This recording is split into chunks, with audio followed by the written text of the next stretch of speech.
Hola, hola. Buenas noches. ¿Se escucha bien? ¿Sí? Súper. Muchas gracias a todos y a todas por venir. Mi nombre es Javier Agustín Rojas. Es un placer darles la bienvenida a un nuevo evento del SEAC, en este caso a la presentación de Juan Campanini y Josefina Espósito en el ciclo El trabajo de los demás. Antes de iniciar el evento de esta noche, me gustaría contarles brevemente algunas novedades desde el SEAC. En primer lugar, junto a la escuela lanzamos el premio ITEL Arquitectura Prácticas Emergentes 2023. Este es un premio que está dirigido a celebrar el trabajo de jóvenes profesionales en Argentina y países limítrofes, Bolivia, Brasil, Chile, Paraguay y Uruguay, buscando reconocer el valor cultural de la arquitectura y su impacto en el entorno construido. Tiene como objetivo apoyar e impulsar el trabajo de profesionales en los primeros años de su carrera, por lo cual se encuentra dirigido a profesionales de menos de 40 años y consistirá en la realización de una publicación monográfica impresa junto a una remuneración económica y que se presentará a finales de este año. Mauricio Peso y Sofía Bonner-Richhausen, de la oficina chilena Peso Bonner-Richhausen, serán los jurados de esta primera edición junto a Marcelo y yo. El premio está abierto hasta el 3 de julio y bueno, pueden consultar las bases y los formularios de inscripción y demás en la página web de la escuela. También en la web de la escuela pueden encontrar el acceso al canal de YouTube del SEAC, donde ya empezamos a cargar los eventos pasados de este año y ya están cargados todos los del año anterior. Ya está online la conferencia inaugural de Johan Arrow y la presentación del colectivo parisino Grand Huit, y vamos a seguir cargando las presentaciones como la de Pier Vittorio Aureli y la mesa redonda de esta semana. También en la web de la escuela está la agenda de todas las actividades del SEAC. Si no tienen el póster impreso, pueden en los ingresos a las aulas pueden llevarse una copia. El próximo jueves vamos a recibir al arquitecto Ignacio Montaldo del estudio Moarx y el lunes siguiente a su presentación al ingeniero Alberto Feinstein, también en el ciclo El trabajo de los demás. También aprovecho para anunciar que la fecha del 1 de junio de Giovanna Borassi se pasa al segundo semestre por motivos personales, así que no vengan el 1 de junio al SEAC. Siempre los eventos se anuncian y tienen inscripción previa, así que si algún evento no llega a tener inscripción es porque hubo algún cambio de fecha. Ok. Bueno, si quieren pasar, Gabo, Leti y compañía, hay lugar. Hay algunos lugares ahí, no hay problema, no interrumpen. Bueno, esta noche vamos a continuar con el ciclo El trabajo de los demás, que iniciamos el año pasado en el SEAC. El trabajo de los demás toma su punto de partida de un texto homónimo de Sebastián Adamo y Marcelo Faiden, publicado en la 2G, número 65 del 2013. El objetivo de este ciclo es poder indagar en la constelación de afinidades selectivas e intelectuales, tanto de la escuela como proyecto, como de los arquitectos y las arquitectas que la conforman, considerando que es en esta construcción donde puede encontrarse mayor refugio para la subjetividad, como dice el texto. El año pasado el ciclo estuvo dedicado a las presentaciones de los nuevos directores y directoras de la escuela, y este año hemos decidido expandirlo a docentes de distintas áreas, como Ignacio Montaldo de las áreas de construcciones, que será la semana siguiente, y también a docentes de distintas generaciones. En ese sentido, Juan y Josefina son de los profesores más jóvenes de la escuela, y su presentación hoy es también porque queremos pensar el SEAC como un lugar no solo dedicado al trabajo de aquellos que ya están consagrados, sino también como un espacio de apoyo y reflexión a prácticas más incipientes. En ese sentido, el próximo 8 de junio va a haber un evento llamado Descripciones, donde Iñaki Arostegui, Tomás Guerrini y Emilia Calleja estarán presentando sus óperas primas. Bueno, ya para introducir formalmente a nuestros invitados de hoy, Juan Campanini y Josefina Espósito son arquitectos por la Facultad de Arquitectura, Diseño y Urbanismo de la Universidad de Buenos Aires. Cursaron sus estudios de posgrado History and Critical Thinking in Architecture en la Architectural Association of Architecture, la AIA de Londres, el año pasado. Después de pasos breves en oficinas de tercero, breves pero determinantes, como en el caso de Juan en sus 2 años en Adamo Fiden, en el 2017 fundaron su estudio con base en la ciudad de Buenos Aires, desde donde desarrollan proyectos de arquitectura de distintas escalas e investigaciones teóricas. Han sido docentes en el área de proyecto de la Universidad Nacional de La Matanza, en el área de teoría y forma de la Universidad Nacional de San Martín y en el área de morfología de FADU UBA. Actualmente, Juan Campanini es profesor ordinario y director de la nueva editorial de la escuela, y Josefina Espósito es profesora ordinaria en proceso de convertirse en profesora asistente. Juntos dictan un taller de proyecto en la misma escuela. Bueno, para mí es un poco difícil presentar a Juan y Josefina, hacer un comentario sobre su trabajo. Nos une una amistad personal y profesional de muchos años. Justo en el pasillo Sebastián me iba a preguntar cómo iba a hacer para disimularla y básicamente le dije que era imposible. A Josefina la conocí en el 2015, si no me equivoco, en la casa de Eduardo, que él no lo sabe, pero yo en esa época me dedicaba a subirme a tanques de agua para sacar fotos de Buenos Aires, y Josefina fue una desconocida amiga de amigos que me abrió una puerta para hacer una foto. A Juan lo conocí en el año siguiente de una manera como parecida pero distinta, porque me consiguió una grúa móvil también para sacar fotos, en ese caso para Marcelo y Sebastián de su proyecto del VIP de Arteba, era para poder irnos bien alto. Y bueno, Juan estaba trabajando en ese proyecto. Después de conocerlos, conocí a Juan Campanini y Josefina Espósito, que es el nombre de la oficina, porque creo que con Marcelo y Sebastián, en un taller que organizamos con Bruder, fue la primera vez que juntos hicieron un proyecto. No era en una oficina, era en una proto-oficina. Creo que ese fue su primer proyecto, una intervención mínima en la FADU en el 2017, y donde creo que emerge la mayor de sus facultades, que voy a hablar un poquito después, que es la perspicacia.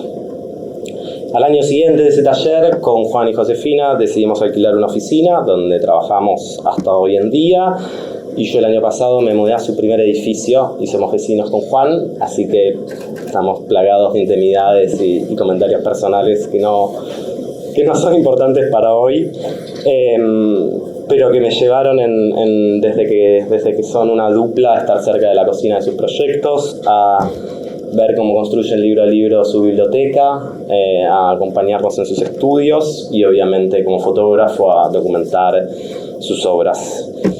Bueno, todo esto me hace muy difícil tomar distancia, pero sí me atrevo a hacer 2 o 3 comentarios breves, tal vez ingenuos por todo esto. Me atrevo a decir que Juan Campanini y Josefina Espósito son representantes de una nueva generación de jóvenes arquitectos, muchos de ellos egresados de la FADU y marcados por su paso por el taller de Roberto Lombardi, una generación que comparten con otros jóvenes practicantes que están acá. Un taller por el cual pasaron como estudiantes y luego como docentes, y un taller que produce el extraño caso de poder enseñar arquitectura desde la representación, haciendo pasar por ese filtro todos los otros temas de la disciplina, como la teoría, la técnica o el proyecto. Creo que es desde ese origen que se cimienta su robusta agenda de interés en la historia, en la ciudad y en la disciplina que vamos a ver esta noche. Creo que frente a la displicencia que podríamos pensar que define nuestro tiempo, el trabajo de Juan y Josefina, sean sus proyectos, obras, dibujos o investigaciones, se nos presenta con una inigualable perspicacia. Es una palabra muy difícil de pronunciar, pero a la cual llegué hoy después de mucho pensar, porque creo que define perfectamente la facultad extraordinaria que Juan y Josefina tienen para percatarse de cosas que son inadvertidas para el resto de los demás. Analizar su trabajo nos demanda esta misma atención. El espesor de sus fachadas, los elementos termodinámicos que coronan sus edificios o el color de sus sombras son todos sujetos de una intensa reflexión que busca disolver al máximo las contingencias y dialogar con el continuo de la historia, un continuo rico, contradictorio, en una biblioteca donde convive Venturi y Scott Brown con Álvarez y Bustillo, como solo ellos lo pueden hacer convivir. Si hace unos días en una mesa redonda nos preguntábamos para qué la historia en arquitectura, Juan Campanini y Josefina Espósito simplemente nos demuestran que en primer lugar es para disfrutarla, con el desfachatado hedonismo optimista que tienen, y luego obviamente que es para hacer mejores edificios. Me atrevo en ese sentido a robarme unas palabras de Juan Herreros sobre Marcelo y Sebastián. Juan Campanini y Josefina Espósito, ilustres copiones, han hecho de su oportunismo un detector de situaciones atractivas, apenas latente, y en ese sentido son todo un modelo. Gracias por venir.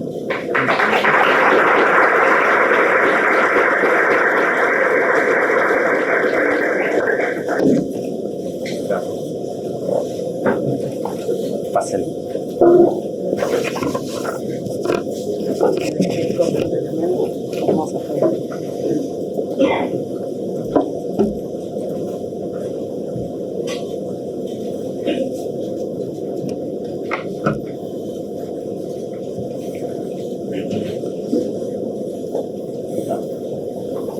¿También? Para hablar.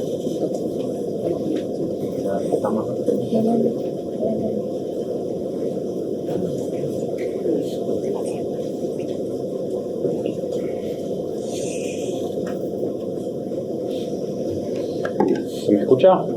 ¿Bien? ¿En todos lados? ¿Sí? Bien. Bueno, primero gracias Javi por la presentación tan linda y generosa como siempre. Sabíamos que te lo íbamos a agradecer, pero realmente fue particularmente linda. Así que gracias y nos pone muy contentos estar hoy acá, participando de este ciclo El trabajo de los demás, por el cual pasaron tantos colegas que admiramos, que arrancó el año pasado y hoy nos toca a nosotros. Y también por ver tantas caras conocidas de colegas, de amigos, de alumnos. Así que a todos muchas gracias por venir. Si bien hoy vamos a contarles el trabajo que venimos haciendo desde el 2017, armar esta charla significó para nosotros hilar y de alguna forma volver a pensar con nuevos ojos lo que estuvimos haciendo y lo que queremos seguir haciendo desde nuestra práctica.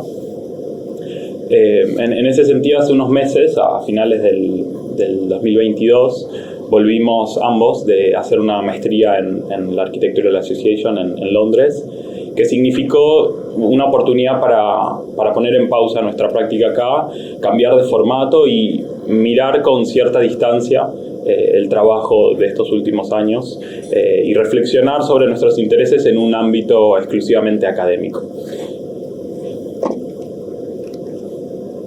Eso es algo que de alguna forma seguimos haciendo a partir de este año, ahora equilibrado con nuestra práctica profesional en esta facultad, en los roles que Javi recién mencionaba, incluyendo el taller de Proyecto 3 que damos juntos y donde ponemos a prueba muchos de los temas que verán hoy.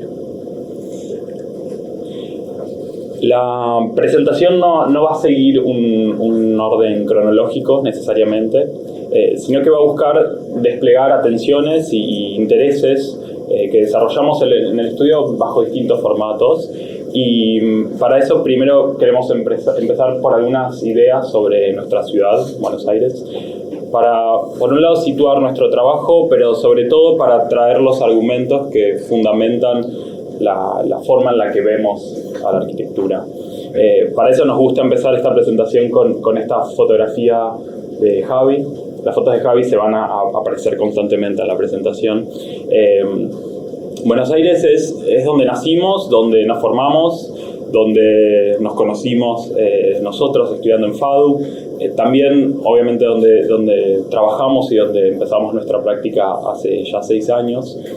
Pero sobre todo Buenos Aires para nosotros es un objeto de estudio inagotable y en ese sentido esta fotografía la retrata como nos gusta pensarla o imaginarla, como este paisaje infinito conformado simplemente por una acumulación de arquitecturas, donde la grilla que sabemos que en realidad la controla pareciera por momentos perder el control. Al ver una de las primeras cartografías de Buenos Aires, esta grilla de manzanas de 100 metros por 100 metros que conocemos todos, ya determina desde el inicio la forma del tejido, extendiéndose todavía acotadamente en el territorio como una forma de administrarlo, pero casi ignorando cualquier accidente, ¿no? Como evitándolo, como la barranca en este caso. Al verla extenderse en el territorio, unos años más adelante, aquel tejido homogéneo y que parecía poder extenderse indistintamente hacia el infinito, empieza a incorporar alguna información del territorio, ¿no? Como los canales o la topografía, y de esa manera ajustando o alterando algo de la organización original de esa grilla. Sin embargo, como sabemos, el paisaje de la ciudad no es ni tan regular ni tan abstracto como veíamos en planta, ¿no? Tanto en la primera fotografía de Javi con la que comenzábamos, como en esta vista panorámica de Buenos Aires de hace 100 años, se ve como esa reproducción ordenada de las manzanas choca con muchas cosas, ¿no? Como con un sistema cultural, con una superposición de reglas, de disposiciones municipales, de códigos, de planes, y también con historias y voluntades individuales que vuelven a este paisaje construido completamente heterogéneo y en constante transformación. Pero también se podría explicar la irregularidad de ese paisaje a partir de la organización que tienen las manzanas de Buenos Aires, ¿no? La organización interna. Cada una de ellas está dividida en una cantidad finita de lotes angostos que normalmente tienen 8,66 metros de ancho, en los cuales ellos se desarrollan en profundidad y cada uno aloja un proyecto individual, ¿no? Como cada uno tiene sus propias lógicas, está regulado por normas distintas que de alguna manera se van superponiendo en los años, y todas esas voluntades particulares que tiene cada proyecto enfrentan todos de alguna manera igual al otro, al espacio común de la ciudad a partir de esos frentes, ¿no? Que comparten.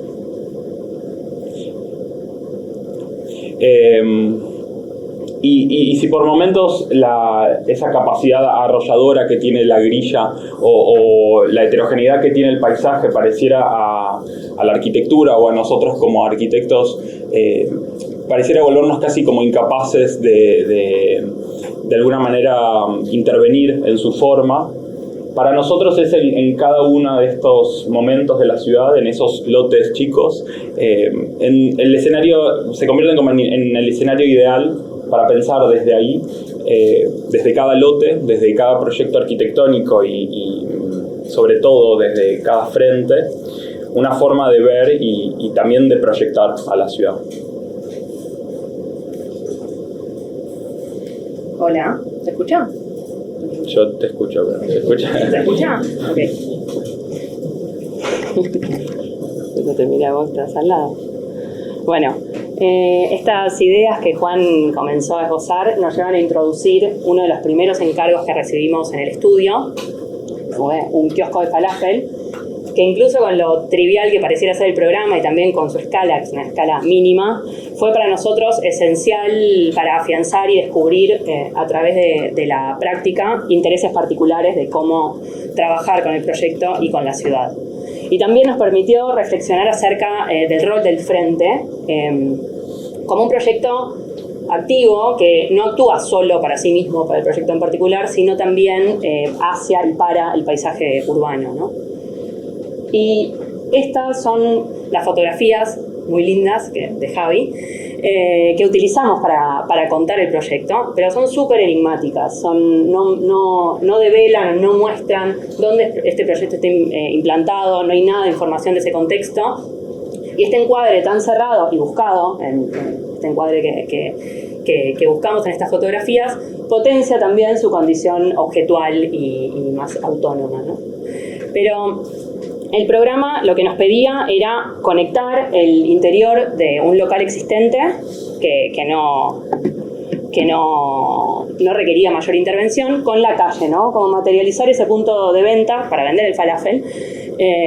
Y es por eso que nosotros nos gusta contar este proyecto como el proyecto de un revestimiento y de una ventana. Y la situación urbana es muy particular, está sobre la calle, ya no está, sobre la calle Junín, frente al cementerio de la Recoleta, justo en un momento donde se arma una gran explanada, que todos los locales comerciales y gastronómicos de la zona lo ocupan.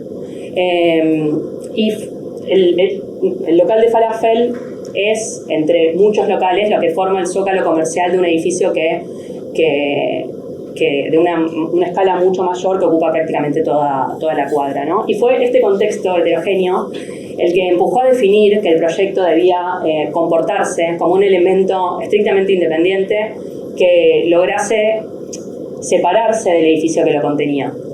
Y así también nos hizo entender este contexto que nuestro campo de acción estaba en esos poquitos centímetros, en esa línea un poco más gruesa que se ve en el dibujo, en ese espesor que conforma la superficie que hace frente a la ciudad.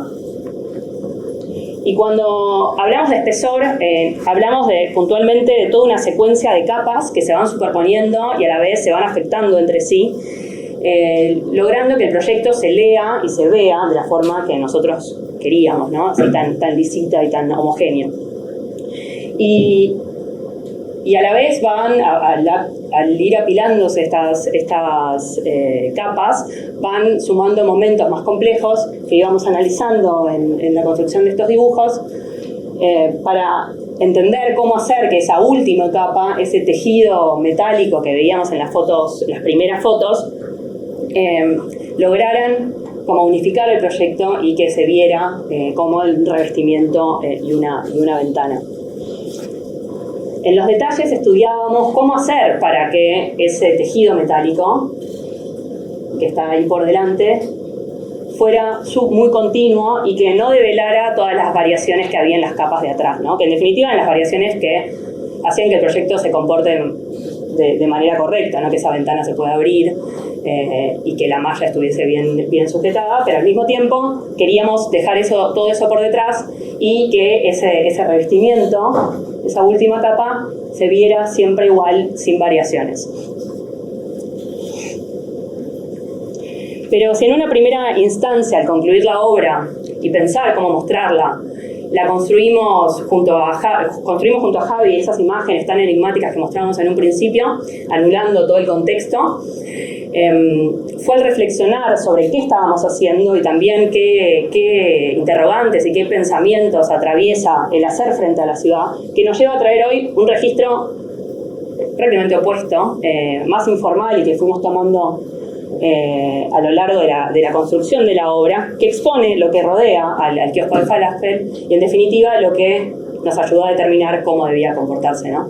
Estaba ahí chiquitito, al lado de todo este contexto súper cargado, un Fredo, un local de valijas y dulce de leche, ¿no? Había mucha información alrededor.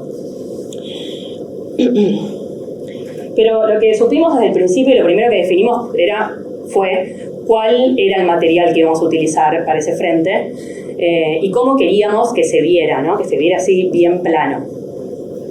Comenzamos a traducir materialmente todos esos dibujos que estuvimos construyendo en la etapa de proyecto, como ir cortando la malla, probándola, entendiendo también su cualidad más traslúcida, dejar ver a través.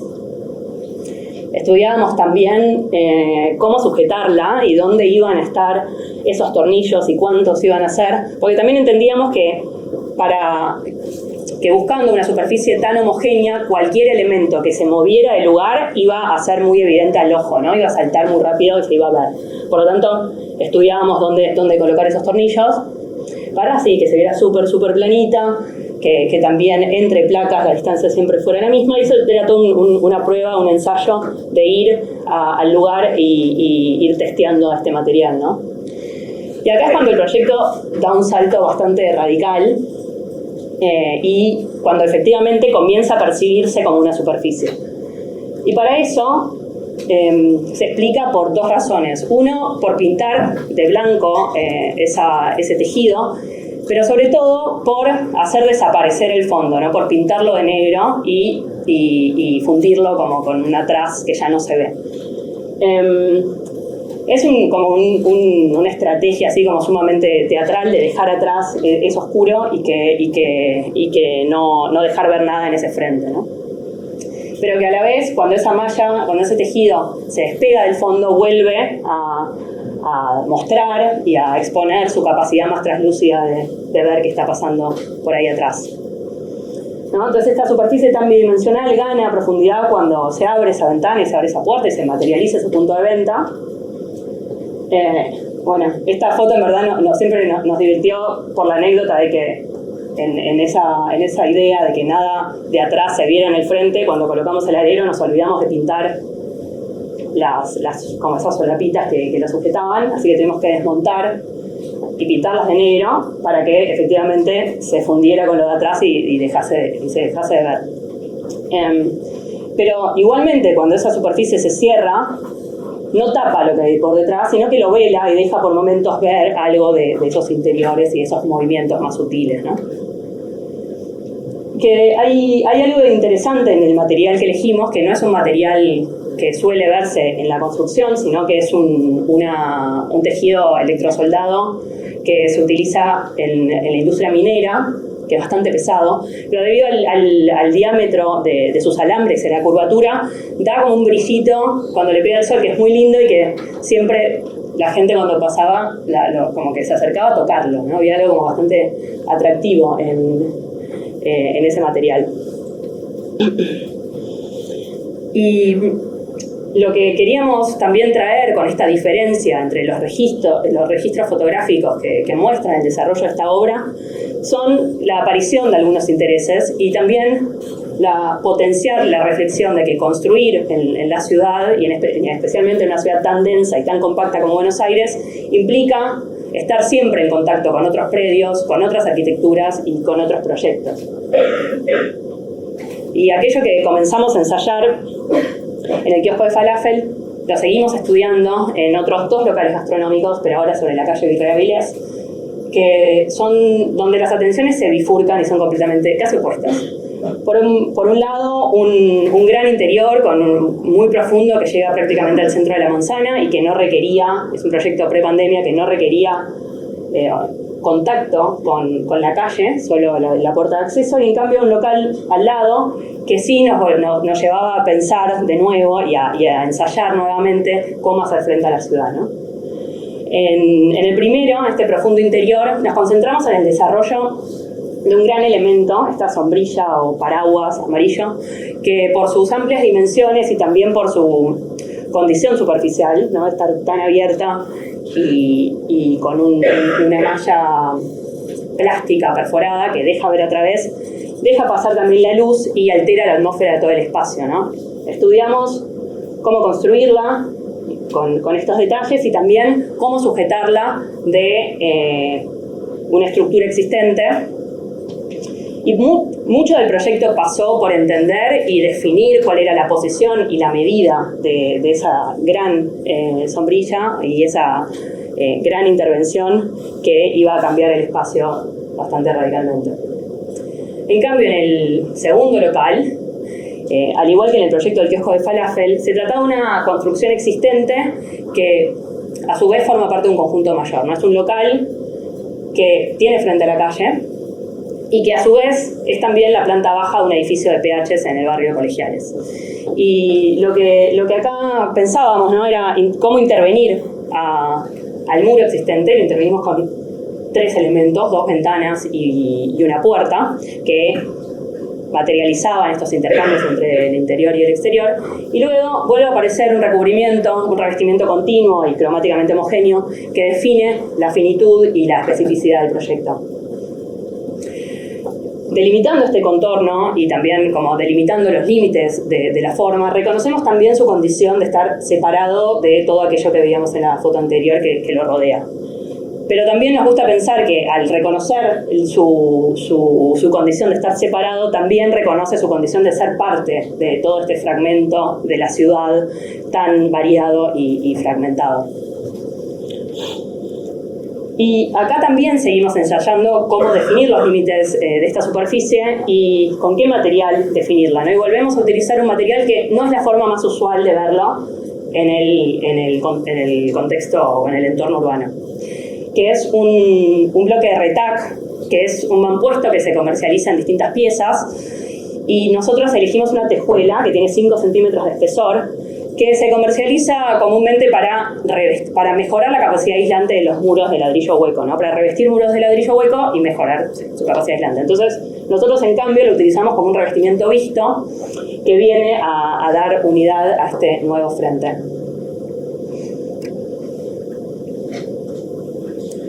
Bueno, y de alguna forma esta atención obsesiva por aquellos centímetros que dividen a la arquitectura de la ciudad nos acompaña desde el inicio de nuestra formación con los edificios de Catalano Caminos que hicieron para Ciudad Universitaria en los años 60.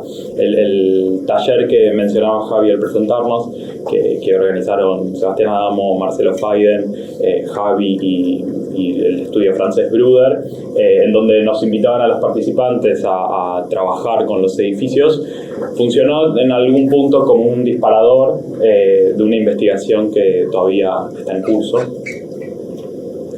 Y lo que nos interesa de ellos, y a esta altura casi nos obsesiona, es la historia detrás del comportamiento de su envolvente, ¿no? Este espesor, originalmente sin variaciones, generado por un único elemento premoldeado de hormigón, que se repetía casi maníacamente, sin diferencias ni jerarquías, en todas sus caras.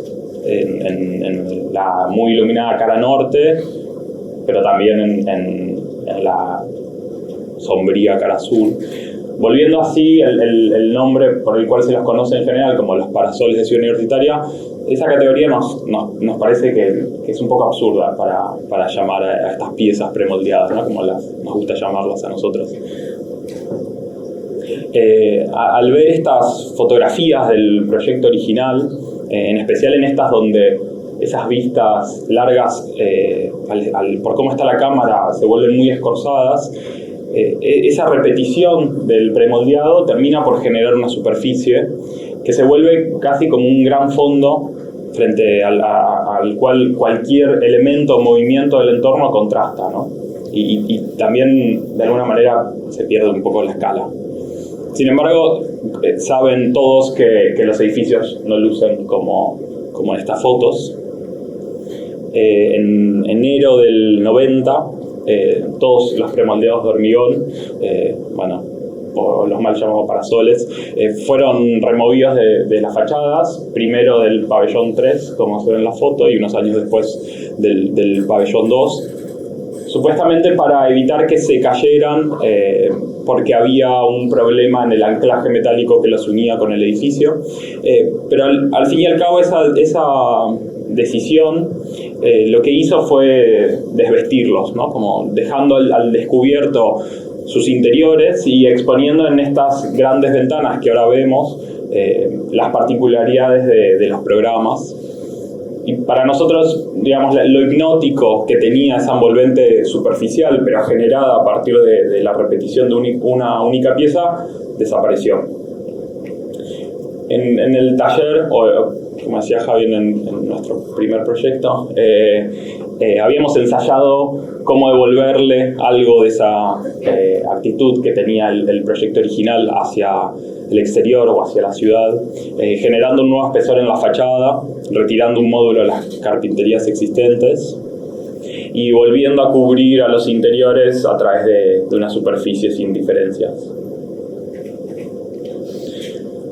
Esta investigación, que como decía está en proceso en realidad, rebotó también en contextos inesperados. Como en este caso que a partir de un encargo de una oficina suiza que trabaja con diseñadores y artistas latinoamericanos, este premoldeado que acá describíamos con mucha precisión y su forma incomprendida y sin aparente función, se volvió para nosotros un objeto suave y gordito, un inflable colorido que queremos que le escape a cualquier solemnidad. Este interés por entender a las fachadas como fragmentos de ciudad, como proyectos que implican ponerse en relación, lo pudimos desarrollar también ahora en otro formato, en un reportaje gráfico que desarrollamos para el ciclo CCA Buenos Aires, para el Canadian Center for Architecture, por invitación de Martín Uberman, aquí presente, y quien además curó el ciclo.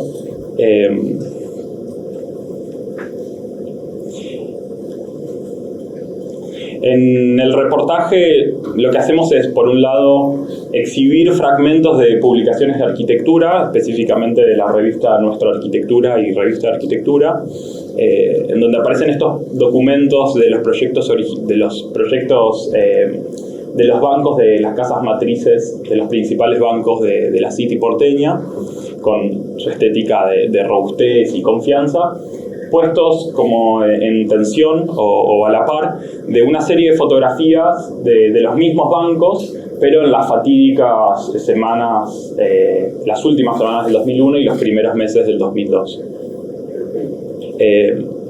Al ver los documentos uno al lado del otro, el ensayo contrapone como dos narrativas, ¿no? Como por un lado las de las publicaciones originales, que además están acompañadas de sus descripciones heroicas de los materiales y sus proporciones, etc. Y por otro lado esas fotografías del 2001 que exponen momentos como casi ridículos, como esa voluntad de querer mantener algo de esa impronta incluso en ese momento de quiebre. En este caso, en esa foto, hay un equipo de mantenimiento limpiando el revestimiento de piedra calcárea del Bank Boston y cubriéndolo con paños de chapa que más o menos cuidadosamente pintan con un esmalte sintético negro, cubriendo el portón y las herrerías ornamentales y manteniendo así la composición cromática original del frente. Pero también, y sobre todo esas fachadas para nosotros, en estas fotos se volvían un punto de referencia, ¿no? No solo las fachadas, sino sobre todo esas puertas de acceso. Se convertían de alguna forma en este lugar para manifestarse, y en todas las fotos esa idea de que los frentes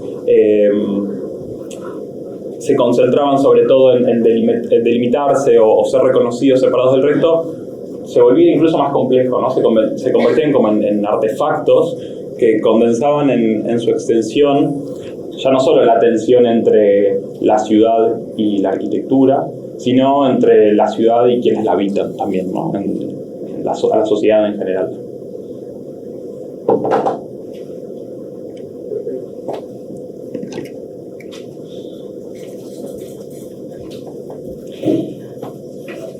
Y algunas de estas preguntas que fueron apareciendo, ¿no? Del rol de los frentes y también la construcción de la imagen de proyecto hacia la ciudad, fuimos a hacérselas a una serie de edificios residenciales y urbanos de Alejandro Bustillo.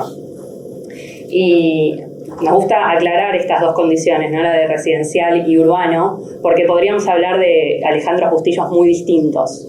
En su extensa obra, las diferencias contextuales, políticas y programáticas lo llevaron a comportarse de maneras muy como camaleónicas. Por lo que podemos encontrar un Bustillo de la Patagonia, un Bustillo muy distinto en las estancias de La Pampa, o mismo un Bustillo más monumental como en el Banco Nación. Y también el Bustillo al que nos acercamos nosotros, que quizás es el menos conocido, pero en el que encontramos preguntas y referencias relevantes para dialogar con nuestra práctica, y podríamos decir también que para dialogar con toda práctica que trabaje con vivienda multifamiliar en la ciudad.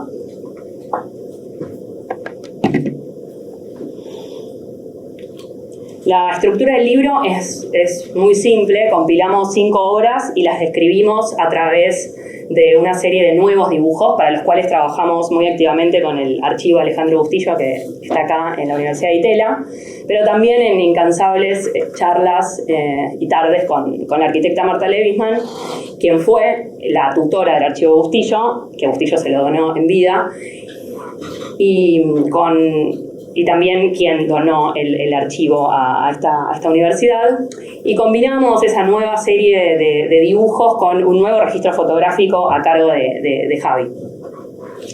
De esta forma, el proyecto del libro, que está listo y pronto esperemos a publicarse, se concentró en seleccionar en traducir y en compilar lo que nos interesa de esta serie de edificios, ¿no? Y para eso realizamos para describirlos realizamos dibujos de proyecciones planas que responden también a la tradición de los tratados clásicos con los que Bustillo trabajaba y dialogaba muy abiertamente, ¿no? Vistas, plantas, que mostré un poquito antes, y también unos detalles que, a diferencia de los tratados clásicos, ¿no? Como si vemos a Palladio o Vignola van a aparecer columnas, nosotros fuimos a mirar con mucha atención cuál es el comportamiento de ese espesor de los frentes y también específicamente en relación con el elemento más repetido de estos frentes, que es la ventana. En el plano de sitio leemos la relación del lote con la ciudad, ¿no? Con el tejido compacto de los barrios más densos de Buenos Aires. En este caso es un edificio que está en la esquina de Guido y Francisco de Vitoria, en la isla, ahí frente a la Embajada Británica.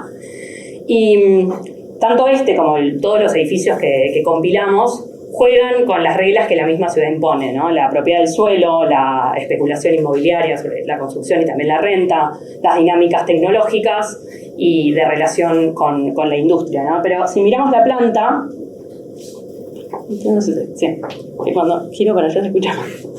Cuando miramos la planta podemos reconocer una planta muy compacta, que tiene toda una serie de habitaciones como principales que arman el perímetro al frente, y después una parte de servicio atrás que ventila unos pequeños patios de ventilación que el reglamento de construcciones de la época permitía.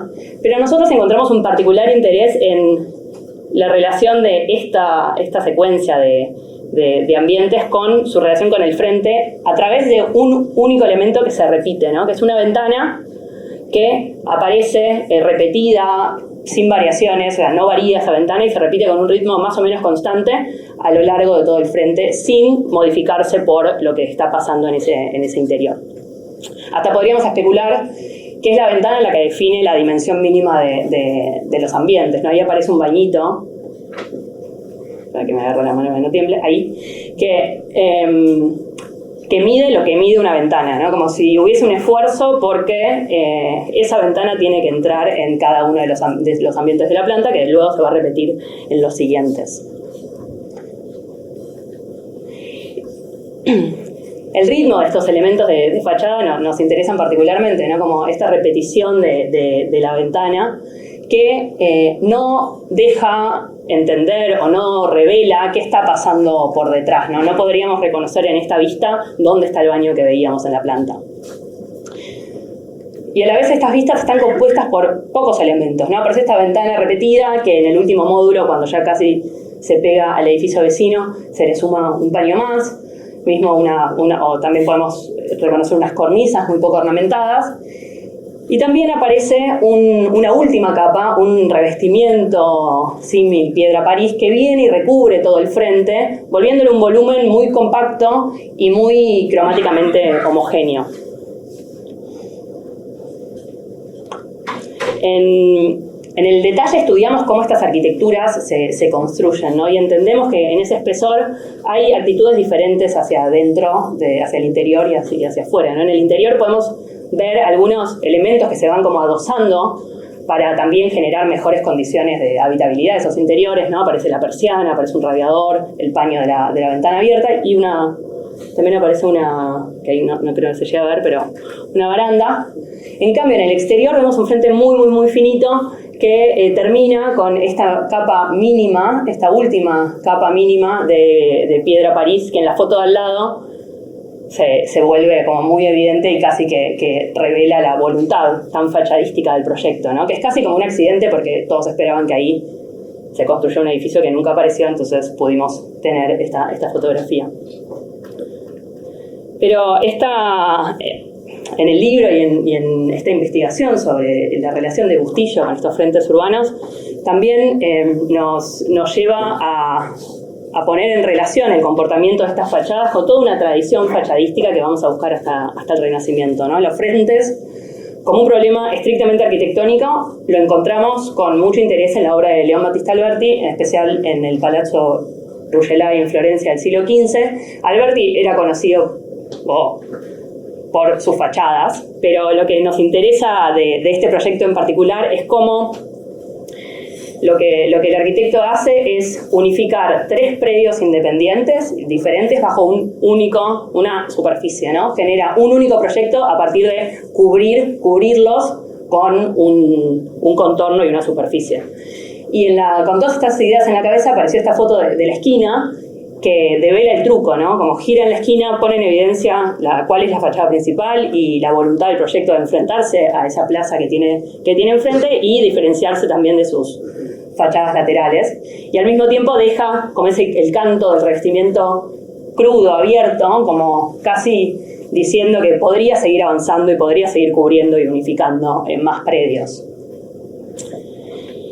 Y esta última obra que queríamos presentar de esta publicación, para nosotros tiene un valor bastante particular, porque fue una especie de hallazgo que no estaba publicado en los libros que Marta Lewisman editó y publicó sobre la obra de Bustillo, y la descubrimos de una manera bastante casual, que fue andando en bicicleta, teníamos una obra muy cerca de esta obra y de este edificio, y reconocimos en sus fachadas como la repetición y las proporciones que ya veníamos viendo en todos los edificios de Bustillo que estábamos estudiando, ¿no? Pero además se volvió muy relevante para nosotros porque es un encargo muy genérico para la ciudad y está inserto en un lote que es uno de los lotes más repetidos del tejido de la ciudad de Buenos Aires, que no es exactamente 866, es un poquito más, pero está ahí. Y Bustillo lo hizo para quien trabajó con él como su sanitarista, León Sterman. Es un edificio de renta, ¿no? Y si vemos la planta, también reconocemos una planta súper compacta, pero ahora muy profunda, que a la vez tiene esa profundidad debido a las cualidades propias del lote en el que se implanta, pero volvemos a reconocer unos ambientes principales al frente, que son 3 ambientes que tienen una única ventana, los pone en relación con la calle, y es una ventana que se repite. Tuvimos la oportunidad de entrar al edificio y nos encontramos con esta foto, o con este momento, que se convirtió en una foto, que condensa y sintetiza con mucha sutileza muchos de los temas que veníamos mencionando, ¿no? Acá el espesor del muro responde de manera diferente hacia el exterior y hacia el interior. Si vemos la diagonal, o sea, la carpintería está paralela a la línea municipal o la línea de los frentes urbanos, mientras que si miramos el filo interior, ese filo se ajusta buscando la ortogonalidad de los ambientes, ¿no? Y vuelvo un segundo a la planta para mostrar eso, como esos 3 ambientes al frente son ortogonales, y la diagonal que da al espacio urbano, esa diferencia la toma el propio muro, ¿no? Poniendo en evidencia así también, acá, cómo es el muro y su espesor el que media entre las tensiones de la ciudad y las tensiones de los interiores. Y al ver su frente vuelve a aparecer un elemento que se repite, en este caso 3 veces por piso, y también aparece acá, a diferencia de los proyectos anteriores, un local comercial, poniendo en evidencia las diferencias contextuales, ¿no? del barrio en el que está, que es un barrio mucho más comercial, que es Balvanera, sobre la avenida Irigoyen. Pero este proyecto, este libro, se convirtió para nosotros en un material muy, muy, muy activo para otro proyecto que veníamos trabajando, ya que fue dibujado y compilado al mismo tiempo que estábamos desarrollando nuestro primer edificio en Buenos Aires.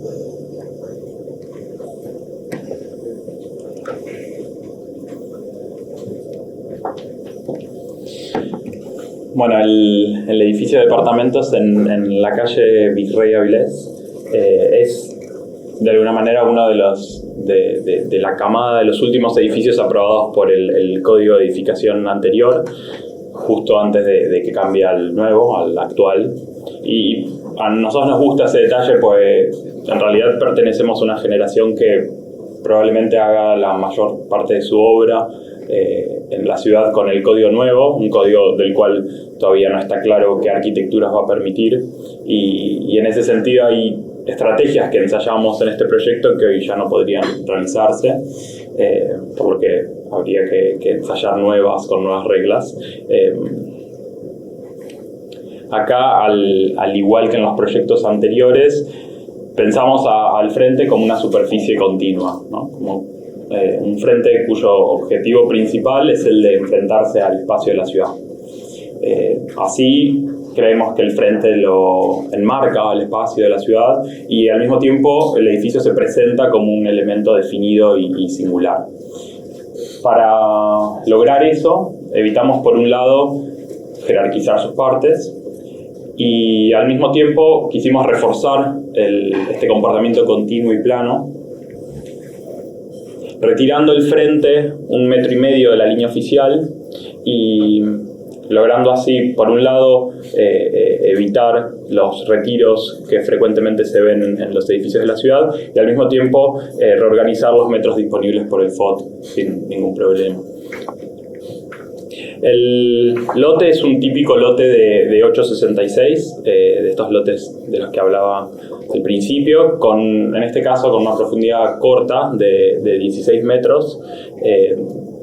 Y algo de eso se explica al ver la manzana, ¿no? Es una situación bastante particular porque la manzana es triangular e irregular con respecto a la grilla y es esas manzanas que de alguna manera funcionan como ajuste de la grilla ortogonal de la ciudad, en este caso por la diagonal de Avenida Elcano.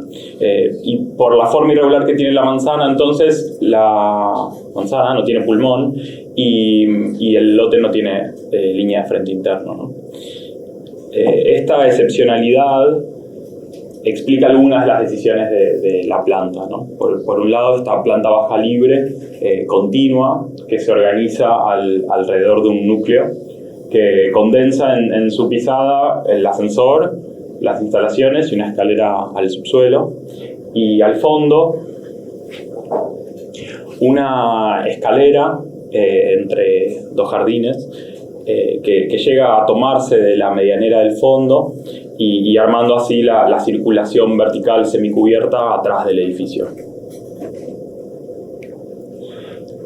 Esta escalera le da acceso a las unidades de los pisos superiores y al ser un edificio relativamente chico, de 3 pisos y 6 unidades, es una escalera que se usa con mucha frecuencia por los vecinos.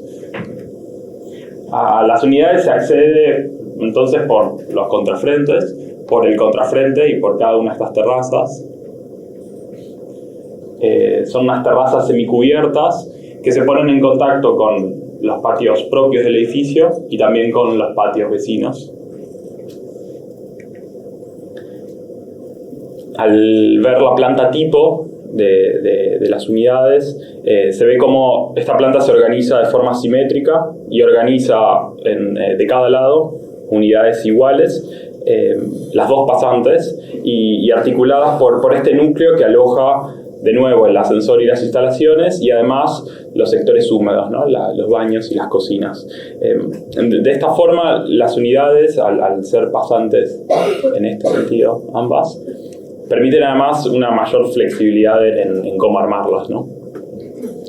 Pero si nos concentramos en este fragmento del edificio, como en ese espesor que pone en relación al edificio con la ciudad, hay un esfuerzo particular por no develar el comportamiento del interior del edificio hacia el frente, ¿no? Hay un espacio, este espacio de 3 metros, que permite, por un lado, armar ahí un ambiente, pero sobre todo retirar el núcleo hacia el fondo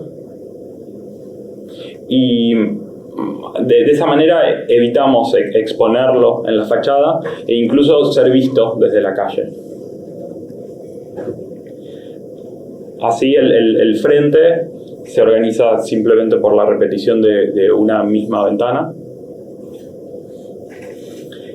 Y la última planta, que se organiza de manera análoga a las plantas tipo, y también se accede por la escalera común, llegan casi hacia el frente, mediadas por un espesor de plantas y de flores que por un lado la separa del paisaje circundante de la ciudad y al mismo tiempo la pone en relación con la vegetación del barrio.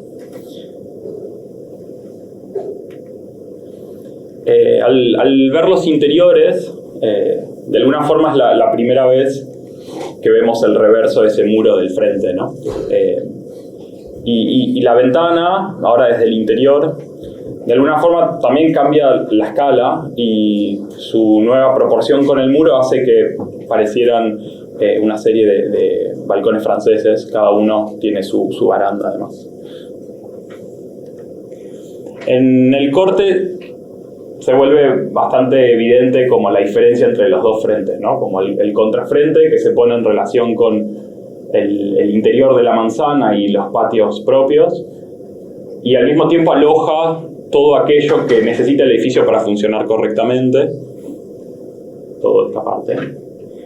Y por otro lado, ese frente plano que se abre y que mira hacia la ciudad. Y de alguna manera este frente funciona como un proyecto particular dentro del proyecto general del edificio, porque está determinado por una serie de voluntades disciplinares que son, creemos, independientes del programa específico del edificio. Por un lado es una fachada que no es tectónica, no expresa la manera en la que está organizado el interior, ni tampoco cómo se comporta la estructura que la sostiene. Y además este comportamiento superficial está resaltado por un sutil, pero evidente, si miran con atención las ventanas entre sí, un desplazamiento de cada una, ¿no? Como ninguna coincide con ninguna. Y eso hace que sea más difícil incluso comprender el porqué de su posición y refuerza también la independencia de este frente del resto. No sé si se ve, pero hay algunas que son más claras. Ninguna coincide. Así el comportamiento de esta fachada se pone muy directamente en relación con los primeros proyectos que veíamos, ¿no? Como aparece siempre esta última capa de revestimiento que cubre el frente y lo vuelve esta superficie continua y definida. Y este momento nos gusta mucho porque aquella superficie que en esta foto al abrirse el portón se quiebra y expone su delgadez, además se superpone con ese momento cuando uno entra y se choca con esa columna metálica pintada de color celeste, que es el único elemento estructural que dejamos ver en la fachada, pero que si uno quiere buscar una especie de continuidad estructural, a los pocos centímetros se encuentra con la ventana, ¿no? Y de esa forma, al estar apiada, la única columna que dejamos ver en el frente, en realidad solo resalta la imposibilidad de poder entender cómo es la estructura de la fachada. A su vez, esta superficie que se ve tan continua es de aluminio anodizado, está hecho por unos perfiles que se los llama perfil Peine, que tienen una proporción muy alargada, tienen 12 centímetros de ancho y tienen hasta 6 metros de largo. Está hecha a partir de partes, ¿no? Estos perfiles están hechos de manera tal que su encastre se tapa entre cada pieza y así uno se puede ver el detalle de su unión. Y nos gusta este documento que confeccionó la misma empresa que montó los perfiles, porque aparece este código de colores que hace referencia a cada color al largo que fue necesario cortar ese perfil para montar la fachada, ¿no? Y en este documento queda clarísimo cómo esa superficie aparentemente tan homogénea en realidad está hecha de partes y que ese comportamiento solo se da por la concatenación de esos fragmentos puestos uno al lado del otro, ¿no? Y en ese sentido es claro ver cómo la diferencia, por ejemplo, con el revestimiento de la piedra París de Bustillo, ¿no? Que es un revestimiento que se hace de una vez. Este, en cambio, está hecho de partes encastradas y acá se ve uno de esos encastres. Y al mismo tiempo, en este detalle, se condensan todos los elementos que se combinan entre sí y se ponen en relación para que el proyecto se comporte de la manera que nosotros queríamos, ¿no? Por ejemplo, para que el revestimiento, que en este detalle que está dibujado en planta, por si acaso. Este es el revestimiento del perfil peine, para que se vea como una superficie muy delgada que cae sobre el frente y cubre todo lo que hay detrás. Lo que hicimos fue retirar siempre, tanto en las ventanas como en las medianeras, el bastidor 5 centímetros, y de esa forma se genera una sombra permanente alrededor del aluminio que lo separa del resto y lo hace ver particularmente como frágil. En esta foto de la obra se ve todas esas capas coordinándose entre sí y al perfil como la última capa y su espesor mínimo brillando con la luz del sol. La envolvente desde afuera se comporta como esta superficie que además se completa con el reflejo de los grandes vidrios de las ventanas. Y acá se ve de nuevo este efecto escenográfico que ya habíamos aprendido en el kiosco de falafel, de qué separar y qué pintar de negro. Nosotros en algún punto lo que hacemos es poner la mayor parte de la atención en cuál es el comportamiento hacia la ciudad de los proyectos, y lo controlamos, como vimos, proyectando los detalles de su construcción, los materiales y la posición de las capas o los tamaños o filos de sus elementos, para así desde un detalle que en escala es muy chico, proyectar casi como paradójicamente pensando en la escala de la ciudad.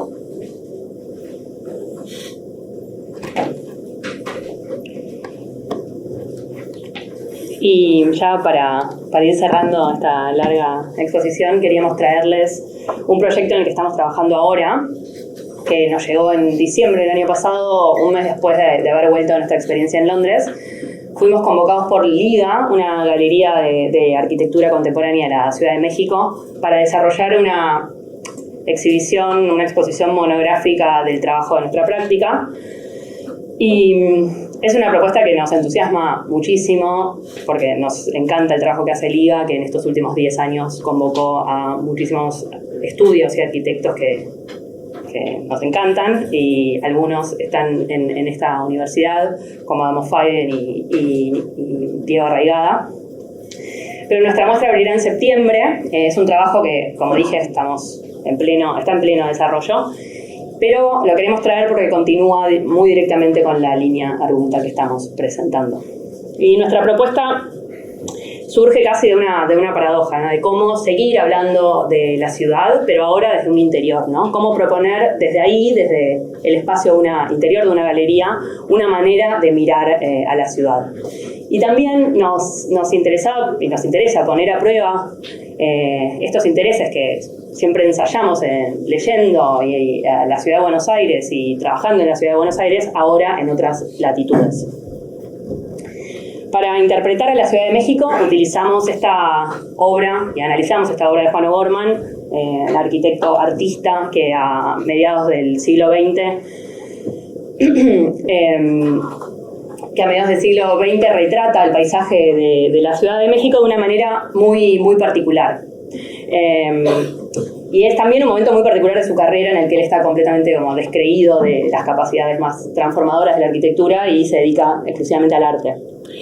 Y acá, en esta obra, si la miramos, la ciudad no aparece como una entidad uniforme, sino como un paisaje compuesto por una serie de edificios que están claramente definidos y que también dejan ver las etapas como de construcción y de densificación de la ciudad. Y entendemos que mirar al espacio urbano no como una intervención como definida y homogénea, sino como una estructura colectiva compuesta por muchos, casi infinitos proyectos individuales, lo venimos viendo en Buenos Aires, pero no es exclusivo de Buenos Aires, ¿no? Sino que consolida una forma, una manera de mirar el espacio urbano y que podemos también ponerlo a prueba en la Ciudad de México. Pero si volvemos a la obra, O'Gorman se posiciona como una larga tradición pictórica de la vista urbana y nos ofrece, poniendo sus manos en primer plano, una manera personal de ver a la ciudad. Y también la escena vuelve para nosotros evidente que es la forma de la arquitectura a través de los medios también de producción y de gestión, y también a través de la mirada del arquitecto, como la responsable de determinar la forma urbana. Y ahí donde O'Gorman se ve a la ciudad como medio arrasada por las fuerzas de la urbanización, y al arquitecto como un observador crítico pero pasivo, ¿no?, que se mantiene fuera de la escena, es donde nosotros vemos nuestro principal lugar de trabajo, ¿no? Esa voluntad de proponer desde la práctica y también potenciar ese frágil equilibrio de ser críticos pero sin corrernos de la práctica de la arquitectura, y así ensayar formas de hacer y mirar a la ciudad. Pero para meternos más de lleno en lo que estamos pensando para nuestra propuesta, primero surge de reconocer una desconexión o una inexistente relación entre el interior de la galería, que está ahí, y el espacio de la calle, ¿no? Esa calle que está exactamente al lado, solo separada por un muro, que es una calle que, por motivos de seguridad, no pareciera ser que no se circula mucho, pero hay una puerta que directa, ¿no?, que podría accederse a la galería, pero sin embargo esa puerta no se utiliza, y para acceder al espacio de liga se entra por la calle opuesta y se atraviesa todo el edificio que la contiene, que es una ex fábrica, y recién ahí uno puede entrar al espacio de la galería, ¿no? Entonces, esta paradójica distancia entre la galería y la calle, que está exactamente al lado, nos aparece a nosotros como una oportunidad para pensar y también para problematizar el espesor de ese muro y su capacidad tanto de vincular como de volver completamente inconexos a la ciudad y los interiores.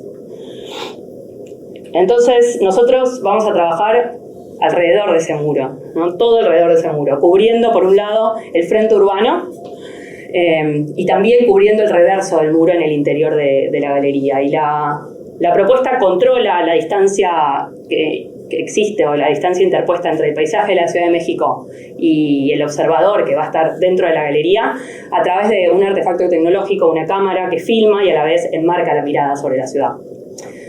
Por un lado, se trata de proyectar una nueva fachada, o como nos gusta decirle también, una nueva última capa, en escala 1 en 1, que se aplica sobre el edificio existente de Laguna, que es donde se encuentra Liga. Y esta fachada es filmada en tiempo real y proyectada en una pantalla interior que se encuentra en el interior de la galería y recubre ese reverso del muro y proyecta sobre su superficie el nuevo frente urbano. La exhibición en Liga, este llamado para intervenir una galería, se vuelve para nosotros una nueva oportunidad para proyectar, y así lo encaramos, ¿no? Lo encaramos como un encargo para proponer desde el proyecto una forma de posicionarse frente a la ciudad. Pero también este encargo se está volviendo un gran momento para reflexionar sobre la producción de nuestra práctica hasta hoy, hasta el presente, que es mucho de lo que mostramos hoy, y también para construir nuevas preguntas y búsquedas de cara a lo que viene y de cara al futuro. Eso es todo.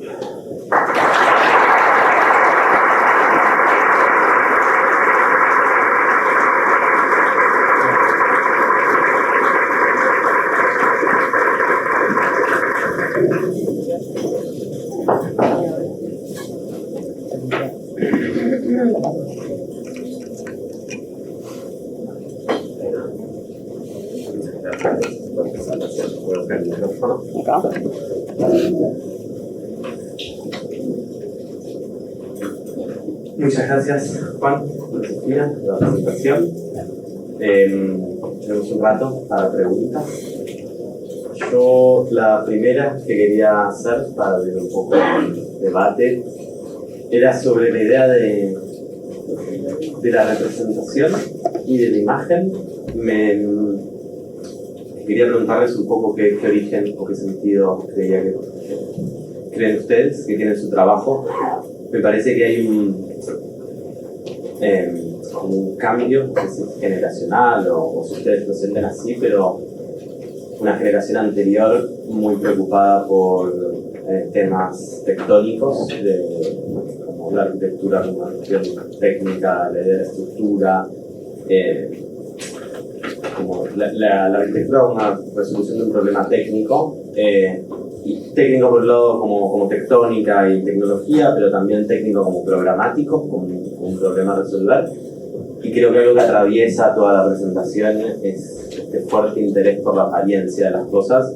De hecho, hay un salto muy grande entre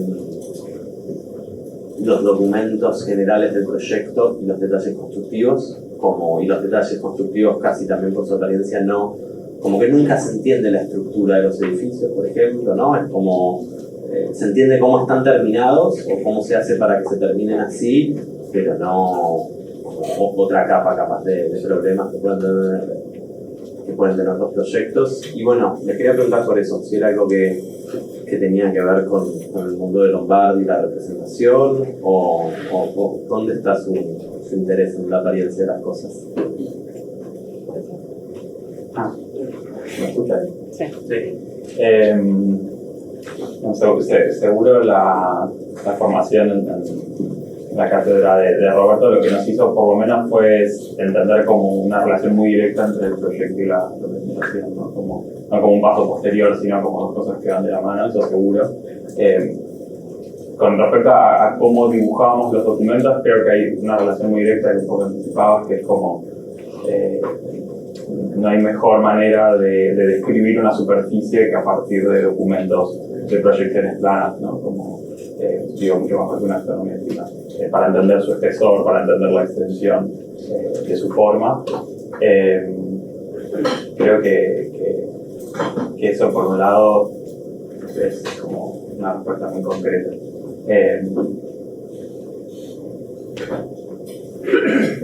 Tenía otra idea, pero no, y nosotros trabajamos muy. Esta es la que empezó a pasar. No, pero creo que es eso. ¿Ya está? sí. ¿Pruebo? Hola. No, que nuestro trabajo con los dibujos arranca desde el primer momento del encargo y pensamos mucho a través del dibujo. Y siempre le decimos que puede sonar un poco obvio o un poco cliché hasta en cierto punto, pero entendemos que nuestro control de la obra está en la construcción de esos dibujos. Y al ponerle tanta atención a cómo queremos que se vean, la atención en construirlos es total, ¿no? De entender las distancias, entender la relación entre cada una de las piezas, la sujeción de cada una de las piezas, y eso lo estudiamos todo a través de la representación. Sí, y ¿Me ¿qué? Sí. No, que era algo que vos mencionabas, que hace poco lo mencionó Marcelo también, como en los dibujos, en los detalles aparece como dibujados al tornillo, pero en la planta no aparecen dibujadas las columnas. Algo que la verdad no lo hicimos intencional, pero tiene muchísimo sentido porque también de alguna forma tiene una relación directa en cómo pensamos los proyectos, además de cómo los presentamos, ¿no? Como por eso tampoco la mostramos a la estructura del proyecto. Y creo que ahí hay algo como en esa obsesión por dibujar esos elementos en una escala y no en otras que ojalá tenga sentido también para el texto, también con el proyecto. Sí, claro, sobre eso. Un solo comentario antes de pasar de sobre eso. A mí hay algo como que en la conferencia hubo como un hincapié muy grande por Buenos Aires y los proyectos como que surgen a partir de la ciudad. Y después es como si el trabajo en el fondo tuviera mucha distancia, como si fuese casi una arquitectura como de publicación, como si me interesase más como la colección de documentos que hacen los proyectos que los proyectos en sí, como si eso pudiera ser casi como prescindible y qué estructura de hormigón tiene el edificio, no importa, porque eso se hizo acá y como que lo único que importa es cómo hacer ese efecto de fachada, es como para pensar el argumento, ¿no? Pero como si la cultura de los proyectos fuese más importante que los edificios en sí. Pero lo dejo en el aire, no quería decirlo. No, quería preguntar, pues me quedé con un poco la pregunta de Javi. Igual yo no estoy de acuerdo con su último, pero por eso es para polémica esta. Sí, pero hay algo que tienen como que en toda la producción, en los dibujos, en lo que van pensando, en lo que dicen, en lo que proponen, está lleno de pelos. Y tiene que ver con esa cuestión de que encuentro como una especie de hedonismo en la provocación, que me parece algo que es el pelo que yo le encuentro a tu último comentario. Que uno lo ves así, pero después te encontrás como siempre hay contra la obra que te pone, que te da un contrapunto a pensar las cosas de esa forma. De hecho, los dibujos son por momentos muy técnicos, por momentos tan lavados, que es lo que ustedes mencionaban. Por lo general, los detalles constructivos son casi siempre en planta, que eso es muy atípico para la arquitectura. Es como, y van siempre a contrapelo, ¿no? Cuando dibujan con mucha precisión algunas cosas, dejan otras de lado. Entonces, eso es como que si estuviesen haciendo esas provocaciones, y yo encuentro que son provocaciones directas a la disciplina, o al saber disciplinar, o a la cultura arquitectónica y cómo se piensa el presente. Y es un trabajo que a mí me parece que de las más diversas referencias se pueden encontrar. Javi, vos describías al principio, hablabas sobre una biblioteca que tenía a Francisco Brown, Álvarez y Bustillo conviviendo. No habla de la biblioteca, todos tenemos esos libros, pero bajarlos a la obra es casi una provocación, ¿no? Entonces yo quería si podían ampliar un poquito por qué esa sonrisa. ¿Qué hay cuál es ese hedonismo disciplinar que lo lleva a generar esa provocación? Una difícil pregunta, Difícil. pero muy linda reflexión. Sí. Hay algo que la verdad nos da mucha satisfacción de poder jugar con cómo, hasta, no sé, usar la palabra componer esas arquitecturas. Hace unas semanas nos hicieron la pregunta de como, ¿y para quién es eso? O sea, ¿a quién mueve eso? Digo. Y yo creo que eso es la sutileza que nos gusta manejar, como el corrimiento de las ventanas de Avilés. Mucha gente ni la nota y a mucha gente la altera completamente, le genera una incomodidad casi absurda. Y eso nosotros... Sebastián nos compartió. Bueno, claro, esa historia... En pandemia, una chica en Instagram que subió la foto del edificio y puso como... Era una votación y podías elegir por qué los arquitectos habían hecho eso, si fue un error o si fue a propósito. Ganó error y... Nos la mandó como, che, no sé, nosotros estábamos felices, pues de hecho cuando terminamos el edificio veíamos la fachada y dijimos, eso está demasiado sutil, debería ser. Cuando esta persona que no tenía nada que ver con la arquitectura se volvió loca, fue genial, fue como bárbaro.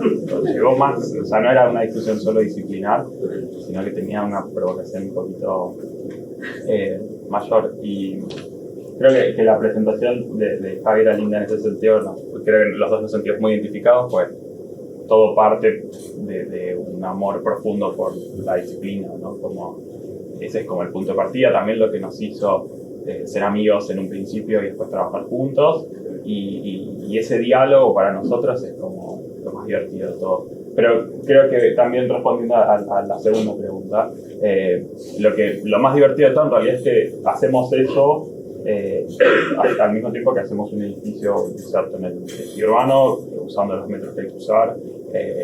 Lo que más nos divierte es hacer eso, como poder tener esos diálogos mientras hacemos lo que tenemos que hacer. Y la planta Avilés en ese sentido es como muy eficiente en cómo se organiza, y al mismo tiempo nos permite como ese espacio de 3 metros, lo que nos da es como esa libertad para jugar y pensar todas estas cosas que nos contamos.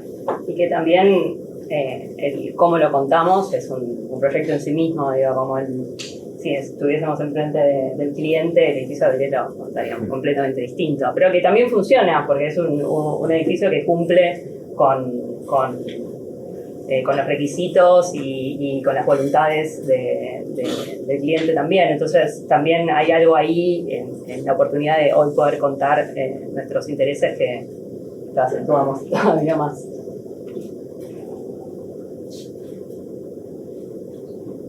pregunta?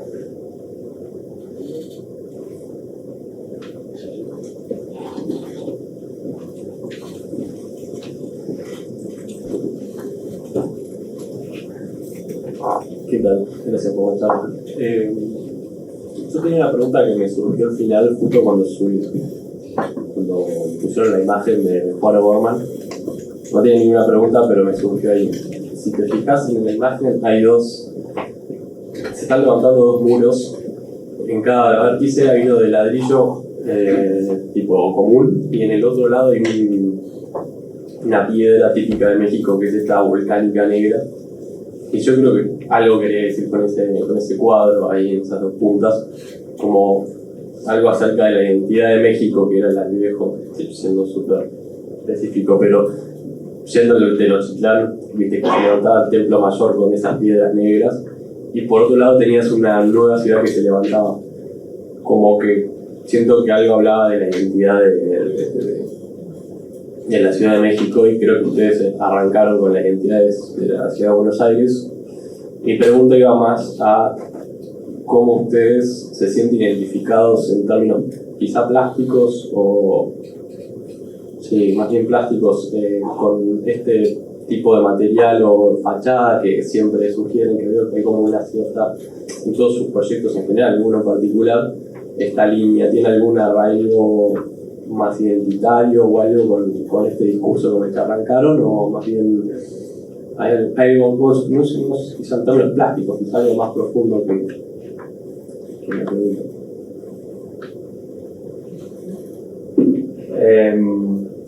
Me prende el micrófono.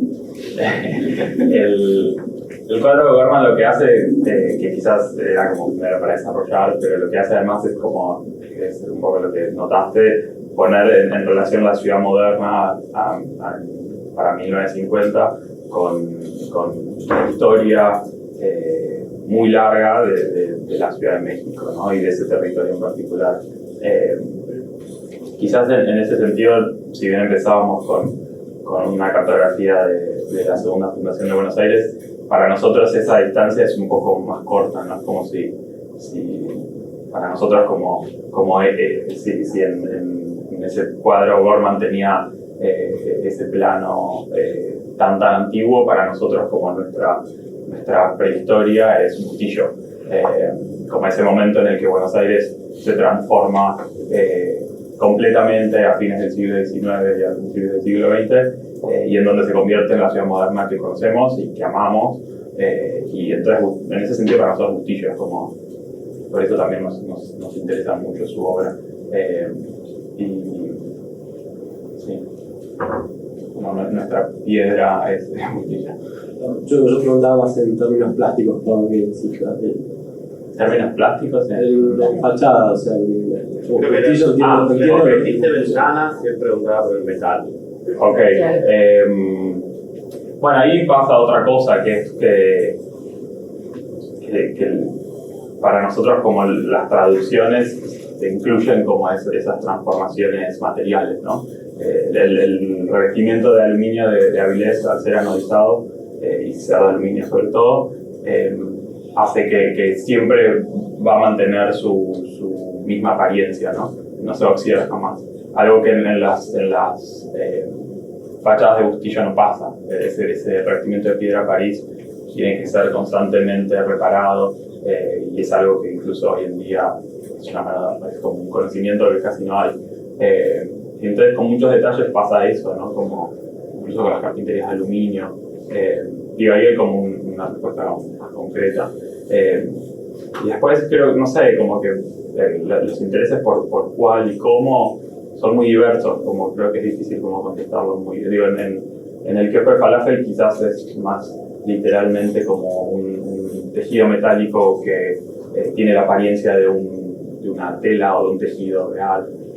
Digo, ahí vienen varias cosas, ¿no? Pero sí, también hay mucho de lo que fuimos encontrando y después fuimos conceptualizando. La Bustillo para nosotros fue un momento como ponernos a reflexionar sobre la arquitectura de Bustillo, fue para nosotros como muy revelador, y también poder ir a hacerle preguntas que una arquitectura que pareciera ser tan distante o tan diferente a lo que hacemos hoy, está todo ahí también. Y también la capacidad de ir a hacerle preguntas y a entender ciertos comportamientos que después se pueden traducir a un montón de materiales diversos, ¿no? Y eso es un poco lo que tamment presentábamos en la charla, como esta voluntad de armar estos frentes tan planos. También el espesor de los materiales lo acentúa y es una búsqueda también por ahí.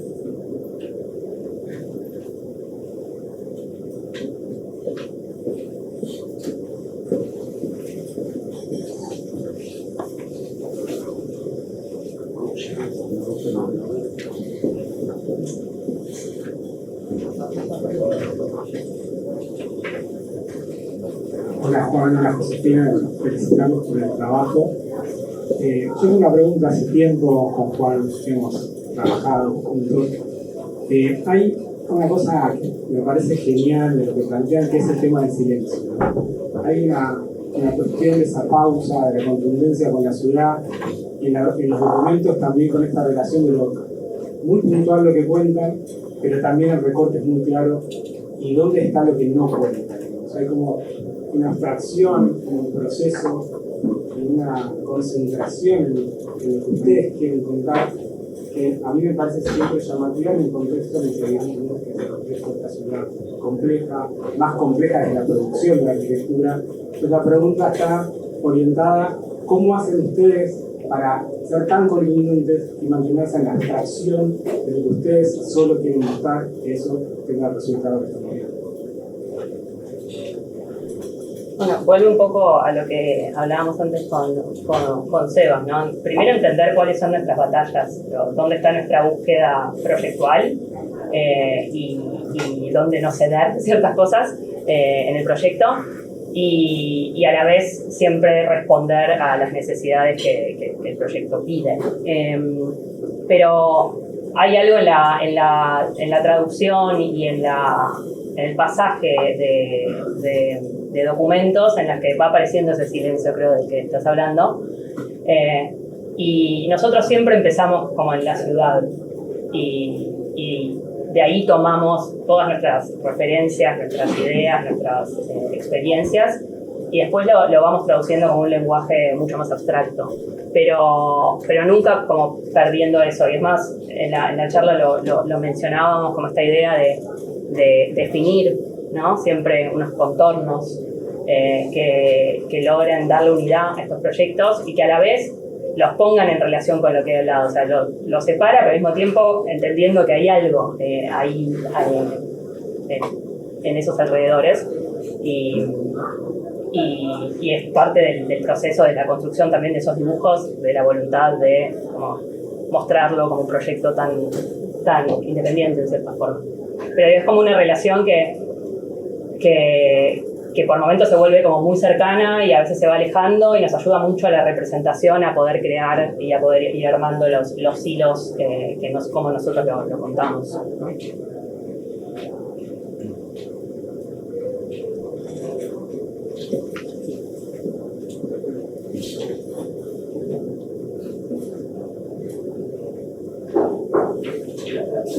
Les quería preguntar qué relevancia tiene la fotografía en el trabajo del estudio. Bueno, obviamente están trabajando con Javier todo el tiempo, pero queda claro, digamos, sobre todo para los que no somos del palo, que en cuanto al registro histórico o a la investigación, la fotografía cumple un rol muy relevante en el trabajo, pero en relación con la tarea, digamos, cotidiana del estudio, ¿hay algún planteo, digamos, más bien planificado de registro, de previa, de cómo se incluye la fotografía o porque pareciera que no está escindida de la tarea cotidiana del estudio? Creo que el primer caso, el que fue Parafel, es como el más extremo en ese sentido, en la relación entre el proyecto y la fotografía. Por eso también nos gustaba esta idea de los dos registros, casi como extremos, las fotos lindas, las fotos feas. Y en ese caso en particular hubo como un exceso de postproducción. Todas esas flores no existían, las compramos, las pusimos, las encuadramos.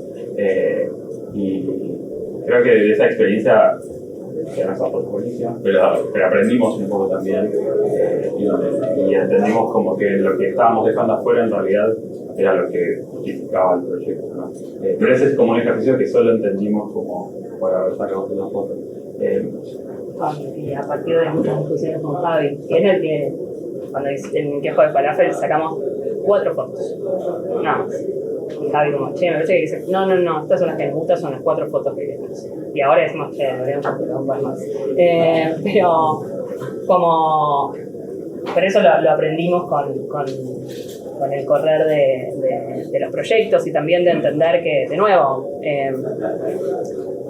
la fotografía también es una oportunidad para encontrar nuevos discursos. Nos pasó con la foto que mostramos de Avilés, cuando se abre el portón y se aparece la columna y que se choca con la ventana, que hasta no verlo en esa imagen no habíamos terminado de poder poner en palabras, ¿no? Lo veíamos, era una voluntad posicionar esa columna ahí y todo, pero no lo podíamos todavía hilar hasta que no apareció en esa fotografía. Y de hecho esa foto no la habíamos jamás pensado, en una foto que vio Javi y que nos dijo, esta foto es una de las fotos que más nos gusta del edificio. Y nos pasaba mucho también proyectando Avilés, pero los otros proyectos también, como de proyectar, y esto es como algo que nos pasa, pensando a veces no solo en cómo se va a ver, sino incluso cómo se va a retratar. Que por momentos parece que eso te da una seguridad que lo tenés más controlado. Como, che, la foto a lo mejor va a ser esta, y después nos pasa que no. Entonces, en ese sentido, creo que tenemos una dinámica que funciona bien y hacen que los proyectos también puedan tener el proyecto mejor de lo que pensamos. Gracias a Javi. Creo igual que tu comentario no iba tanto al respecto de los proyectos, sino como a la foto como herramienta de proyecto de investigación que tienen. Y justo con Marcelo, mientras iban pasando las fotos y mostraban lo de la FAO, de una foto que no sé si lo había visto, yo no la había visto en obra, que era como, este documento, y me parece que ahí también hay un cambio generacional o de alguna índole entre como la reflexión o la investigación, como la nota al pie, como el argumento, como el texto, y la investigación como a través de la apariencia de las cosas. De hecho, Marcelo tiene una investigación sobre los edificios de Ciudad Universitaria, que es el plano, que es como de la performance del edificio, como proyecto, como edificio, como proyecto, como planta, como opera esa grilla. Y la de ustedes está basada pura y exclusivamente en la apariencia que tiene el edificio, cómo se ve en algunas fotos, cómo se ve en otras, cómo se podría ver. Y ahí me parece que emerge un tema, y Mariano levanta la mano, porque no iba a ningún lado. No, es interesante lo que decís en relación al edificio universitario, por eso levanté la mano, porque venía pensando en la pertinencia de la palabra fachadística que meten con tanta precisión al inicio en relación a Alberti, y la derivación de la palabra fachadística en la definición de la última capa o de la mirada superficial.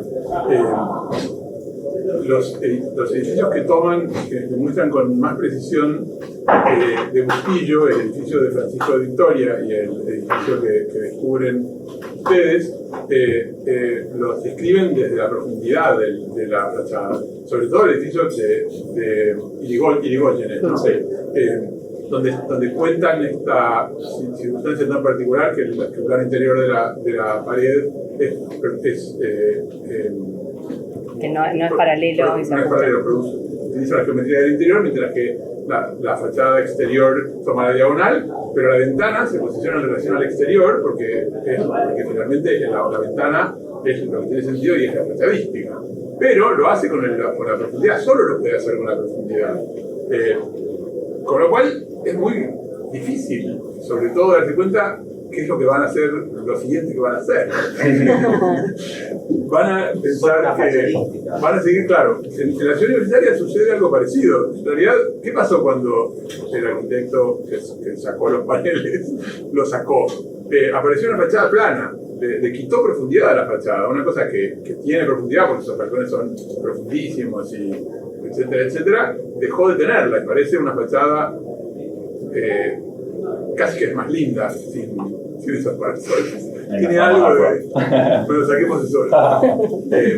Pero por lo pronto estoy seguro que es más superficial, pero que reaccionan contra eso, claramente. Bueno, cuando yo dije linda, dijeron... Entonces, ¿cómo va a ser la siguiente en relación a eso? ¿Van a retomar el problema de la ventana como mecanismo, como artefacto que articula interior-exterior?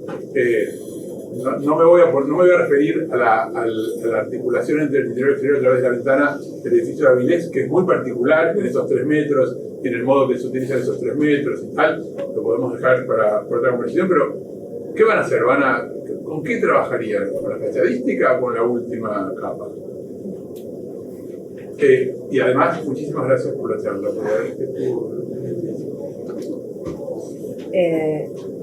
A medida que fuimos como transitando por cada uno de los proyectos, Avilés fue el que ese problema se volvió más complejo, ¿no? Porque ya no era un local existente que teníamos que hacer un frente, sino ahora había que abrazar todo un lote y armar un proyecto para eso. Y el problema se empezó a complejizar y empezó a tomar espesor. Y ahora es también para la preparación de esta charla y pensando mucho en el proyecto de Liga, y también revisando, ¿no? en este trabajo de poner en relación todo lo que estuvimos produciendo en estos años, como entender el rol del detalle ahí, porque cuando recién mencionabas ese espesor del muro, que en Bustillo lo estudiamos con mucha atención en esos detalles, después en Avilés un poco seguimos esa línea, ¿no? De entender, si nosotros queríamos que el frente se comportara así, todo lo que está atrás tenía que aparecer, porque si no, no funciona, ¿no? Entonces, el problema no es solo tan fachadístico y tan superficial, sino que para que eso se vea así, hay que estudiar y concatenar todo y generar una serie de esfuerzos articulados para que eso suceda, ¿no? Entonces cada vez se va engrosando más y estamos como ahora, o sea, esto lo digo, pero o sea, estamos como particularmente interesados en la relación entre esa escala del detalle y la escala del edificio y la ciudad, ¿no? Que es algo que también pasa en Ciudad Universitaria con otra lógica, pero en definitiva lo que terminó de determinar que los parasoles, mal llamados parasoles, tenían que ser retirados de las fachadas es que había fallado el detalle que unía estas piezas premoldeadas de hormigón a la fachada, ¿no? O sea, una pieza metálica que se empezó a oxidar y se cayó una y dijeron, bueno, lo tenemos que sacar. Entonces, de nuevo, la idea de cómo algo tan invisible para el proyecto se vuelve tan relevante para el proyecto, ¿no? Y ahí estamos poniendo bastante el ojo. Marcelo, te una pregunta. Bueno, primero agradecerles la charla y felicitarlos también. Requiere un esfuerzo intelectual muy grande tratar de traducir el trabajo de 6 años hacia la cuenta y dar una coherencia extendida, ¿no? Desde este tema del interés por desenvolventes o por fachadística va desde el kiosco de Falafel y llega hasta el último proyecto de Liga. Bustillo lo encaran desde ese lugar porque tendrían un montón de producciones más, con lo cual ahí logran algo que es muy difícil, que es vincular práctica y agenda, ¿no? Y muchas veces, y entendiendo también que esto es un proyecto, la presentación y que lograr coherencia en hora del cuarto siempre es más fácil que en el día a día, eligen dejar algunas cosas afuera que se habló en pos de construir esta coherencia que vuelve al trabajo abordable por otros. En definitiva, para eso venimos, ¿no?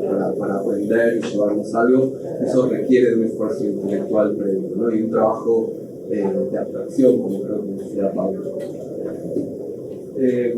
Había un momento cuando estaban presentando a Avilés, que era una frase que la tuve que anotar, que tiene que ver con todo esto, que era que las voluntades disciplinares son independientes del programa o del edificio, ¿no?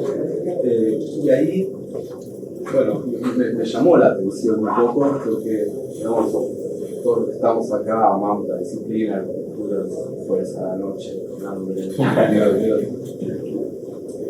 a todos nos interesa la disciplina, pero también sabemos que la arquitectura es un servicio, ¿no? Y que vimos como en muchas épocas esa atención redundante por la disciplina hizo que terminemos a veces mirando hacia la vida, ¿no? Con lo cual hay cierta oscilación, ¿no? Hay como fe en la disciplina, después hay un momento de alejamiento y tratar de que los agentes, las contingencias la abollen y la deformen y la alimenten en algún momento, y después hay otra oscilación y se puede leer perfectamente en la historia como hay una fe ciega en la disciplina y cómo hay una apertura, ¿no? Esto a veces tiene que ver con momentos y a veces tiene que ver con desarrollos particulares de ciertas prácticas. Lo que le quería preguntar con eso era si eran conscientes de ese tamiz, ¿no? Respecto al mundo que están poniendo, que tan grande o fino es, y en definitiva si creen que la contingencia de los agentes externos son también elementos capaces de inspirar arquitecturas tan maravillosas.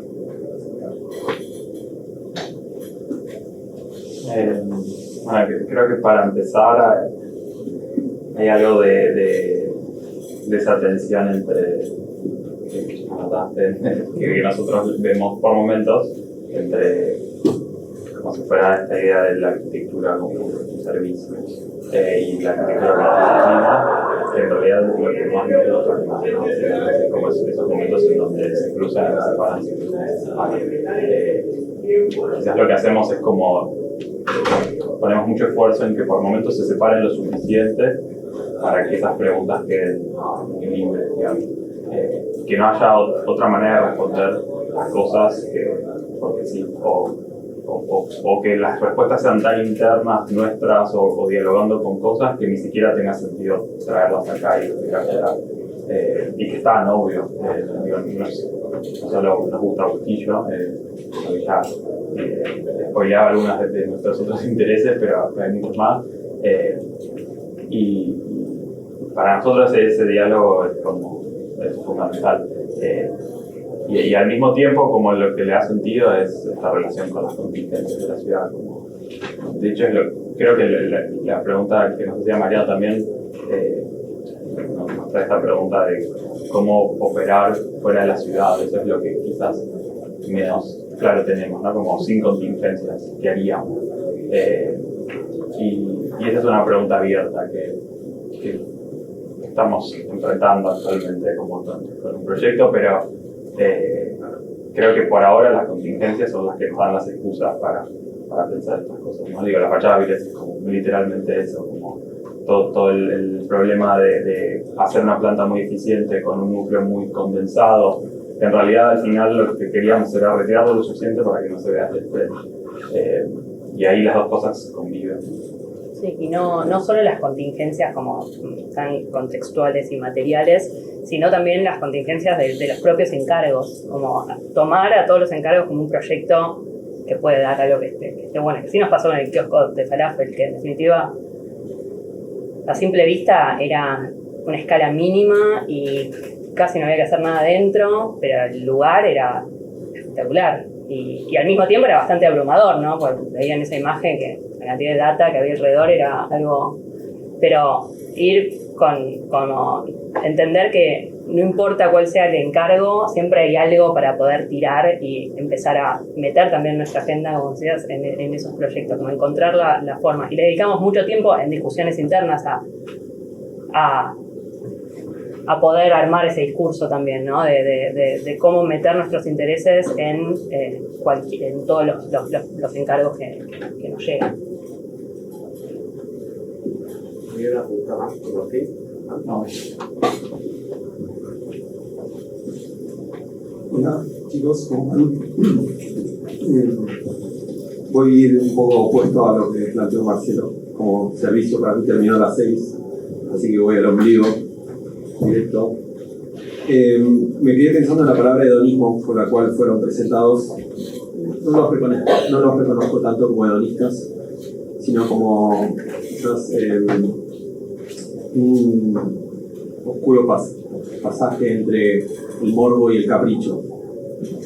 Me parece que en esa agenda que tienen hay un montón de estructuras que aparecen en sus dibujos y no aparecen en el relato de hoy, que fue hiperdescriptivo, y sus dibujos son un poco más juguetones, por decirlo de alguna manera, donde se ve un poco ciertos trazados que van escondiendo o ciertos easter eggs, por usar una referencia. Me interesaba mucho hablar sobre eso, es decir, sobre el morbo de encontrar una pequeña falsa escuadra a partir de ver y hacer un dibujo casi imperceptible en una planta de 1 en 100 y tratar de representar eso.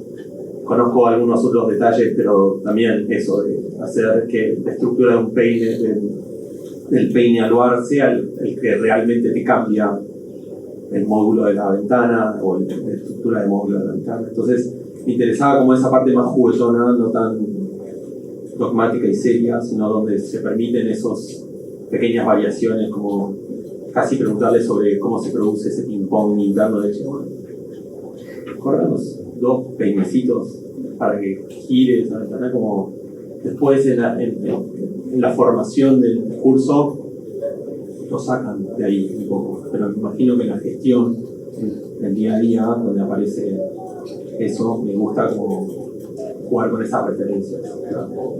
La falsa escuadra, la que quiso decir. Sí. Creo que igual no es tan independiente de cómo contamos los proyectos, porque tiene que ver con el problema como perceptivo. Como lo que solemos hacer en general es como pararnos enfrente y ir contando como lo ve cada uno, y como digo, al final ese problema de la apariencia es lo que nos hace definir. En el caso de las ventanas, fue literalmente pararnos y ir moviéndolas, y alguien estaba adentro y cambiaba, tirábamos una cinta para que alguien lo vea, como una cosa muy ad hoc, sin ningún tipo de lógica sistemática ni nada, pero que al final se reduce como esta idea de la percepción. Pero creo que el detalle de la falsa escuadra de Bustillo para nosotros tiene como un poder mucho más, no sé si profundo, pero como abarcativo, porque para nosotros en ese detalle muy sencillo se condensa como esta idea, esta tensión entre la ciudad y el espacio doméstico. O sea, que ese momento, como en apariencia como formal, de querer ortogonalizar el espacio de los interiores, en realidad es como el detalle suficiente para explicar una manera de entender cómo hacer vivienda, cómo enfrentar la ciudad. O sea, como que nos pasa lo mismo como cuando mostramos los detalles de Avilés, como esa voluntad bastante ambiciosa de a partir de un detalle estar hablándole a la ciudad completa. Entonces están las dos cosas, ¿no? Como ahí lo que acabo de decir es más solemne, pero al principio. Pero hay algo Juan también lo mencionaba, ¿no? De la percepción, que estamos como mucho, nos pasó con Ciudad Universitaria, de pasar horas tratando de entender qué era lo que nos interesaba de esas fachadas, que encima ya no estaban lo que nos interesaba, pero como había algo de dedicar tiempo a observar que lo llevamos también a los proyectos, como la no alineación de las ventanas de Avilés fue un prueba de error, que no había error, era como, bueno, a ver cuándo frenamos y decimos que acá nos gusta. Pero lleva mucho tiempo de eso, de probarlo. No hay fórmulas, y quizás algún día estamos muy cansados y lo probamos menos, pero esperemos que no, pero hay algo de dedicarle mucha atención a observar y a observar qué nos interesa de las arquitecturas que miramos, que lo llevamos a la práctica, a nuestra práctica. Creo que para cerrar un poco viendo este comentario sobre los juguetón, lo que Marcelo decía, si había algún peligro, esta referencia, este comentario de Pablo sobre la abstracción, para mí hay algo que es tan cierto como esto System X, que por ejemplo Avilés, por lo menos para mí, termina siendo un edificio como mucho más valioso, no por los juguetón de pasar unas ventanas, sino por la colección de aciertos que tienen en su biblioteca. Digo, la escalera de fondo no es la escalera de código, como la escalera de Ferrari Ardoy en los killings, como que rebota, y es ese collage, como de que uno con una escalera puede ponerse en contacto con el verde, con la ciudad y con el sol. La planta es la planta de Previch y los estudios para Victoria Campo, de bueno, cómo organizó monoambientes en un terreno que tiene casi las mismas dimensiones. La baranda con la ventana, entonces es como es casi como que los juguetones inofensivos lo vuelve llamativo, lo vuelve pregnante. El sombrerete, que es el mismo de Amancio Williams, pero son todas cosas como completamente inofensivas que terminan como tapando lo especial y lo puntual de la arquitectura. Closing remarks, claro. Sí, me inquieta mucho que estamos dando muchas vueltas a esto de lo lúdico, lo juguetón, lo jocoso, lo divertido. Y trato de hacer un mauca por esta aula y los veo a todos muy serios hablando de. Y ustedes son muy serios cuando hablan de estos temas. O sea, se toman estos temas con una seriedad, se trata de archivo, el esfuerzo que hacen en redibujar toda la obra requiere una seriedad impresionante. Cuando preparan una charla todo lo cuentan de una forma muy seria, no es que están tratando de forma jocosa. Con lo cual me parece que hay una confianza importante en entender que hay algo de eso que le podemos entregar al mundo, ¿está bien? Y que no es tan divertido. Me parece que hay algo de esa confianza disciplinar que no lo estamos hablando ahora, que está cruzada en la arquitectura que hacen. No me parece una arquitectura tan lúdica. Tiene una mirada lúdica de la disciplina, pero luego son departamentos que da placer vivir, no dicho por mí, me imagino por el público que los habita, la gente que va a comer al restaurante tiene un ambiente agradable, son lugares que funcionan, hay todo un profesionalismo que está ahí, y que eso también es para mí, un poco la crítica que puedo hacer quizás a la conferencia, es que creo que en ese profesionalismo también hay una forma lúdica, y que son temas que está bien que para la conferencia tenemos un recorte, me parece espectacular, pero me parece también necesario llegar al trabajo de una forma un poco más compleja, al menos para quienes lo vemos, ¿no? Y esta crítica no era para ustedes, sino para todos los que estamos comentando y insistiendo con lo lúdico. Me parece que hay algo que no estamos descubriendo, algo que tiene un poco más de profundidad y que le puede también dar otro espesor al aporte que ustedes tienen para la disciplina. Muchas gracias a todos.